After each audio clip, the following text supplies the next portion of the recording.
ರಾಜಕೀಯ ತೆವಲಿಗೆ ಅಧಿಕಾರಿಗಳು ಸಸ್ಪೆಂಡ್ ಆದ್ರ. ಸೆಲ್ಫಿ ಶೋಕಿ ಸ್ವಾರ್ಥಕ್ಕೆ ಕಾಕಿನೇ ಬಲಿಪಶು ಆಯ್ತಾ? ಪೊಲೀಸರಷ್ಟೇ ಸಸ್ಪೆಂಡ್ ಸಾಕ? ಕೊಲೆಗಡುಕರು ಅರೆಸ್ಟ್ ಯಾವಾಗ? ಆರ್ಸಿಬಿ, ಡಿಎನ್ಎ, ಕೆಎಸ್ಸಿಎ ಅಧಿಕಾರಿಗಳು ಅರೆಸ್ಟ್ ಯಾವಾಗ ಮಾಡ್ತೀರಾ?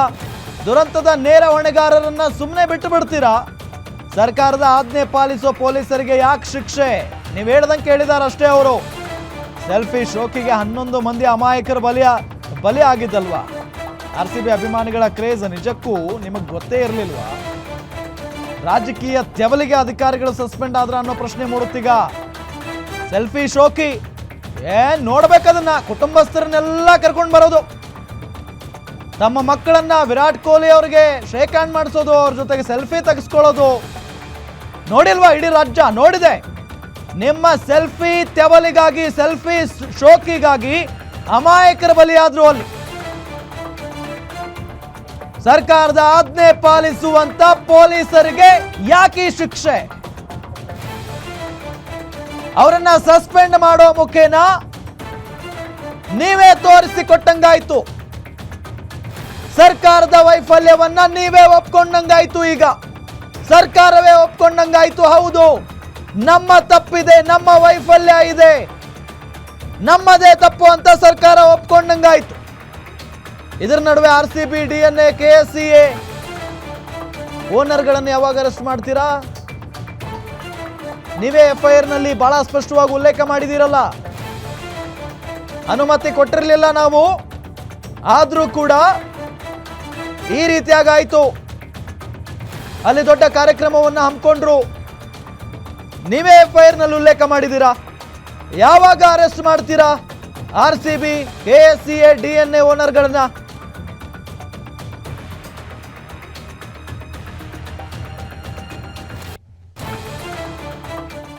ಇದೇ ವಿಚಾರಕ್ಕೆ ಸಂಬಂಧಪಟ್ಟಂತೆ ಡೀಟೇಲ್ಸ್ ಕೊಡ್ತಾರೆ ನಮ್ಮ ಸ್ಪೆಷಲ್ ಕರೆಸ್ಪಾಂಡೆಂಟ್ ವೀರೇಶ್ ಜಾನಿ. ನ್ಯೂಸ್ ಡೆಸ್ಕ್ ಇಂದ ನೇರ ಸಂಪರ್ಕದಲ್ಲಿ ಜಾಯ್ನ್ ಆಗ್ತಾರೆ. ವೀರೇಶ್, 1 ಲಕ್ಷಾಂತರ ಜನ ಸೇರ್ತಾರೆ ಅಂತ ಹೇಳಿ ಸರ್ಕಾರಕ್ಕೆ ಗೊತ್ತಿರಲಿಲ್ವಾ? ಇದರ ನಡುವೆ ಈಗ ಸರ್ಕಾರ ಏನು ಹೇಳುತ್ತೋ ಅದನ್ನು, ಆ ಆಜ್ಞೆಯನ್ನು ಪಾಲಿಸುವಂಥ ಪೊಲೀಸರಿಗೆ ಈ ಶಿಕ್ಷೆ ಯಾಕೆ ಅಂತ? ಖಂಡಿತವಾಗಿಯೂ ರಾಮ್, ಒಂದು ಆರ್ಸಿಬಿ ಮ್ಯಾಚ್ ನಡೆದ್ರೆ ಚಿನ್ನಸ್ವಾಮಿ ಸ್ಟೇಡಿಯಂನಲ್ಲಿ ಯಾವುದೇ ಕ್ರಿಕೆಟ್ ಮ್ಯಾಚ್ ನಡೆದ್ರೂ ಸಹ ಸುಮಾರು 35ರಿಂದ 40 ಸಾವಿರ ಜನ ಸೇರ್ತಾರೆ. ಅದರ ಜೊತೆಗೇ ಈ ಹಿಂದೆನೂ ಸಹ ಚಿನ್ನಸ್ವಾಮಿ ಕ್ರೀಡಾಂಗಣದಲ್ಲಿ ಬೇರೆ ಬೇರೆ ರೀತಿಯಾದಂಥ ಮ್ಯಾಚ್ಗಳು ನಡೆದಂಥ ಸಂದರ್ಭದಲ್ಲೂ ಸಹ ಲಕ್ಷಾಂತರ ಜನರು ಅಲ್ಲಿ ಸೇರಿರುವಂಥದ್ದು ಮತ್ತು ಸಾಕಷ್ಟು ನೂಕುನುಗ್ಗಲು ಆಗಿರುವಂಥದ್ದನ್ನು ಸಹ ನಾವು ನೋಡಿದ್ದೀವಿ. ಆದರೆ ವಿಶೇಷವಾಗಿ 18 ವರ್ಷಗಳ ಬಳಿಕ ಆರ್ಸಿಬಿ ಕಪ್ಪನ್ನು ಗೆದ್ದಿರುವಂಥದ್ದು ಮತ್ತು ಬೆಂಗಳೂರಿಗೆ ಸೆಲೆಬ್ರೇಷನ್ ಮಾಡಲಿಕ್ಕೆ ಬರ್ತಾ ಇರುವಂಥ ಸಂದರ್ಭದಲ್ಲಿ ಸ್ವತಃ ಆರ್ಸಿಬಿ ತಂಡ ಮತ್ತು ವಿರಾಟ್ ಕೊಹ್ಲಿ ಅವರೇ ಸೆಲೆಬ್ರೇಷನ್ನಲ್ಲಿ ಭಾಗಿಯಾಗಿ ನಾವು ಸೆಲೆಬ್ರೇಷನ್ಗೆ ಬರ್ತೀವಿ ಅಂತ ಹೇಳಿದಂಥ ಸಂದರ್ಭದಲ್ಲಿ ಲಕ್ಷಾಂತರ ಜನ ಸೇರೋದು ಸಹಜವಾದಂಥ ನಿರೀಕ್ಷೆ ಮತ್ತು ಆ ನಿಟ್ಟಿನಲ್ಲೇ ಆರ್ಸಿಬಿಗೆ ಬಹುದೊಡ್ಡದಂಥ ಫ್ಯಾನ್ ಫಾಲೋಯಿಂಗ್ ಇರೋದ್ರಿಂದ ಅಷ್ಟು ಜನರು ಸೇರೋದು ಸಹಜ. ಆದರೆ ಸರ್ಕಾರ ಏನೆಲ್ಲ ಮುಂಜಾಗ್ರತಾ ಕ್ರಮಗಳನ್ನು ಕೈಗೊಳ್ಳಬೇಕಾಗಿತ್ತು ಆ ಕ್ರಮಗಳನ್ನು ಕೈಗೊಳ್ಳೋದ್ರಲ್ಲಿ ಹಿಂದೇಟು ಹಾಕಿದೆ ಮತ್ತು ನಿರ್ಲಕ್ಷ್ಯ ವಹಿಸಿದೆ ಮತ್ತು ಭದ್ರತಾ ವೈಫಲ್ಯ ಆಗಿದೆ ಅನ್ನೋದ್ರಲ್ಲೂ ಸಹ ಎರಡು ಮಾತಿಲ್ಲ ಅಂತ ಹೇಳ್ಬೋದು.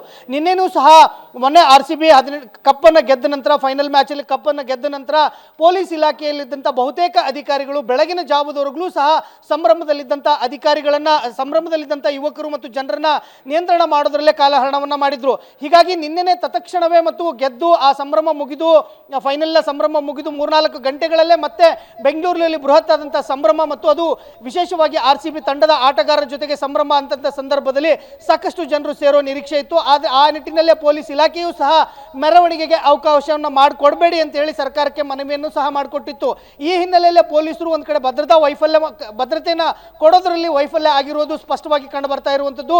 ಆ ನಿಟ್ಟಿನಲ್ಲೇ ಇದೀಗ ಸರ್ಕಾರ ಪೊಲೀಸ್ ಇಲಾಖೆಯಲ್ಲಿದ್ದಂಥ ಹಿರಿಯ ಅಧಿಕಾರಿಗಳನ್ನೇ ಈ ಘಟನೆಗೆ ಹೊಣೆಗಾರಿಕೆಯನ್ನಾಗಿ ಮಾಡಿ ಇಡೀ ರಾಜ್ಯದ ಪೊಲೀಸ್ ಇಲಾಖೆಯ ಇತಿಹಾಸದಲ್ಲೇ ಬಹುದೊಡ್ಡದಂಥ ಉನ್ನತ ಅಧಿಕಾರಿಗಳನ್ನ ಅಮಾನತು ಮಾಡಿರುವುದು ವಿಶೇಷ ಅಂತ ಹೇಳ್ಬೋದು. ರಾಮ್, ಒಂದು ಕಡೆ ವೀರೇಶ್, ಒಟ್ಟು 2 ರೀತಿಯಲ್ಲಿ ತನಿಖೆಗೆ ಸಿಎಂ ಆದೇಶವನ್ನು ಹೊರಡಿಸಿದ್ದಾರೆ. ಏಕಸದಸ್ಯ ಆಯೋಗದ ನೇತೃತ್ವದಲ್ಲಿ ಮತ್ತು CID ನೇತೃತ್ವದಲ್ಲಿ. ಅಂದರೆ 2 ರೀತಿಯಲ್ಲಿ ತನಿಖೆ ಅಂದರೆ ಯಾವ ರೀತಿಯಾಗಿ ನಡೆಯುತ್ತೆ ಅಂತ?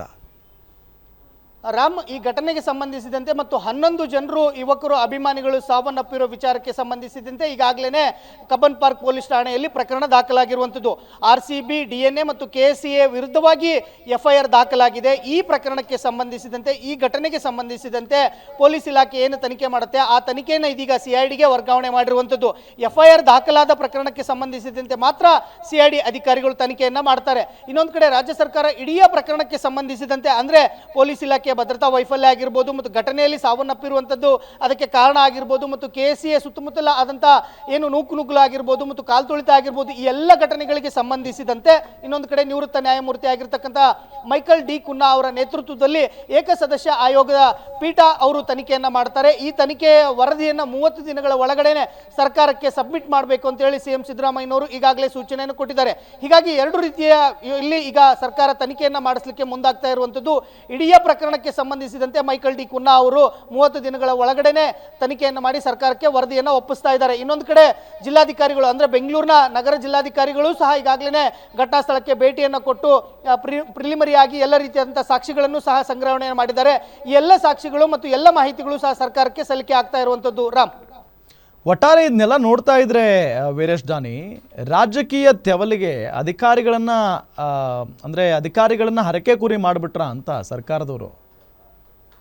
ಖಂಡಿತವಾಗಿಯೂ ರಾಮ್, ಯಾಕಂತಂದ್ರೆ RCBಯ ಬಹುದೊಡ್ಡ ಫ್ಯಾನ್ ಫಾಲೋಯಿಂಗ್ ಇದ್ದಂಥ ಅದಕ್ಕೆ ತಂಡಕ್ಕೆ ಸಂಬಂಧಿಸಿದಂಥ 11 ಅಭಿಮಾನಿಗಳು ಕಾಲ್ತುಳಿತಕ್ಕೆ ಒಳಗಾಗಿ ಸಾವನ್ನಪ್ಪಿದ ನಂತರ ಇಡೀ ಘಟನೆ ರಾಜ್ಯ ಅಲ್ಲ, ರಾಷ್ಟ್ರ ಅಲ್ಲ, ಅಂತಾರಾಷ್ಟ್ರೀಯ ಮಟ್ಟದಲ್ಲಿ ಬಹುದೊಡ್ಡದಾದಂಥ ಪ್ರಚಾರವನ್ನು ಗಿಟ್ಟಿಸಿಕೊಂಡಿತ್ತು. ಆ ನಿಟ್ಟಿನಲ್ಲೇ ಈಗಾಗಲೇ ಸರ್ಕಾರಕ್ಕೆ ಸಾಕಷ್ಟು ಜನರು ಚಿಮಾರಿಯನ್ನು ಒಂದು ಕಡೆ ಹಾಕ್ತಾ ಇದ್ರು ಮತ್ತು ಭದ್ರತಾ ವೈಫಲ್ಯದ ಬಗ್ಗೆನೂ ಸಹ ಪ್ರಶ್ನೆಯನ್ನ ಮಾಡ್ತಾ ಇದ್ರು. ಈ ನಿಟ್ಟಿನಲ್ಲೇ ಸರ್ಕಾರ ಇದೀಗ ಹಿರಿಯ ಅಧಿಕಾರಿಗಳನ್ನೇ ಹೊಣೆಯನ್ನ ಮಾಡಿ ಇಡೀ ರಾಜ್ಯ ಪೊಲೀಸ್ ಇಲಾಖೆ ಇತಿಹಾಸದಲ್ಲೇ ಮೊದಲ ಬಾರಿಗೆ ಈ ರೀತಿಯಾದಂಥ ಒಂದು ಕ್ರಮವನ್ನು ಕೈಗೊಳ್ಳೋದ್ರ ಜೊತೆಗೆ ಬೆಂಗಳೂರು ನಗರ ಪೊಲೀಸ್ ಆಯುಕ್ತರು ಸೇರಿದಂತೆ 2 DCPಗಳು ಸೇರಿದಂತೆ ಅಧಿಕಾರಿಗಳನ್ನ ಅಮಾನತನ್ನ ಮಾಡಿದ್ದಾರೆ. ಆದರೆ ಈ ಘಟನೆಗೆ ಸಂಬಂಧಿಸಿದಂತೆ ಸರ್ಕಾರ ನಿನ್ನೆ ವಿಧಾನಸಭೆಯ ಮುಂಭಾಗದ ಅಂದರೆ ಪೂರ್ವ ಮುಂಭಾಗದ ಮೆಟ್ಟಿಲುಗಳ ಮೇಲೆ ಸಮಾರಂಭವನ್ನು ಮಾಡಿತು. ಅಲ್ಲೂ ಸಹ ಸಾಕಷ್ಟು ಅಭದ್ರತೆ ಆಗಿತ್ತು, ಅಲ್ಲೂ ಸಹ ಅವ್ಯವಸ್ಥೆ ಆಗರವಾಗಿತ್ತು. ಹೀಗಾಗಿ ಸರ್ಕಾರ ಈ ಘಟನೆಯನ್ನ ಹೊಣೆಯನ್ನ ಪೊಲೀಸ್ ಅಧಿಕಾರಿಗಳ ಮೇಲೆ ಹೊರಿಸಿದೆ ಅನ್ನೋದು ವಿಪಕ್ಷಗಳ ಆರೋಪ ಆಗಿರುವಂಥದ್ದು. ರಾಮ್, ವೀರೇಶ್ ದಾನಿ, ಈಗ ಪೊಲೀಸರನ್ನಷ್ಟೇ ಸಸ್ಪೆಂಡ್ ಮಾಡಿದ್ರೆ ಸಾಕಾ? ನ್ಯಾಯ ಸಿಕ್ಬಿಡ್ತಾ? ಕೊಲೆಗಡಕರನ್ನ ಅರೆಸ್ಟ್ ಮಾಡೋದು ಯಾವಾಗ? RCB, DNA, KCA ಅಧಿಕಾರಿಗಳನ್ನ ಅರೆಸ್ಟ್ ಮಾಡೋದು ಯಾವಾಗ ಅಂತ? ಖಂಡಿತವಾಗಿಯೂ ರಾಮ್, ಈಗಾಗಲೇ CM ಸಿದ್ದರಾಮಯ್ಯನವರು ಸುದ್ದಿಗೋಷ್ಠಿಯಲ್ಲಿ ಸ್ಪಷ್ಟಪಡಿಸಿರುವಂಥದ್ದು. ತತ್ಕ್ಷಣಕ್ಕೆ ನಾನು ಹಿರಿಯ ಅಧಿಕಾರಿಗಳಿಗೆ ಸೂಚನೆಯನ್ನು ಕೊಡ್ತೀನಿ. RCB ತಂಡದ ಮುಖ್ಯಸ್ಥರಾಗಿರ್ಬೋದು ಮತ್ತು KCAಗೆ ಸಂಬಂಧಿಸಿದಂಥ ಹಿರಿಯ ಮುಖ್ಯಸ್ಥರಾಗಿರ್ಬೋದು ಮತ್ತು DNA ಅಂದರೆ ನಿನ್ನೆ ವಿಧಾನಸೌಧ ಮುಂಭಾಗದ ಸೇರಿದಂತೆ ಇಡೀ ಇವೆಂಟನ್ನು ಆರ್ಗನೈಸೇಷನ್ ಏನ ಮಾಡಿದ್ರು ಅವರನ್ನು ಸಹ ಈ ತಕ್ಷಣವೇ ಬಂಧನ ಮಾಡುವಂತೆ ಹಿರಿಯ ಅಧಿಕಾರಿಗಳಿಗೆ ಸೂಚನೆಯನ್ನು ಕೊಡ್ತೀನಿ ಅಂತ ಹೇಳಿರುವಂಥದ್ದು. ಆ ನಿಟ್ಟಿನಲ್ಲಿ ಈಗಾಗಲೇ ಪೊಲೀಸ್ ಇಲಾಖೆಯು ಸಹ ಕಾರ್ಯಪ್ರವೃತ್ತರಾಗಿರುವಂಥದ್ದು.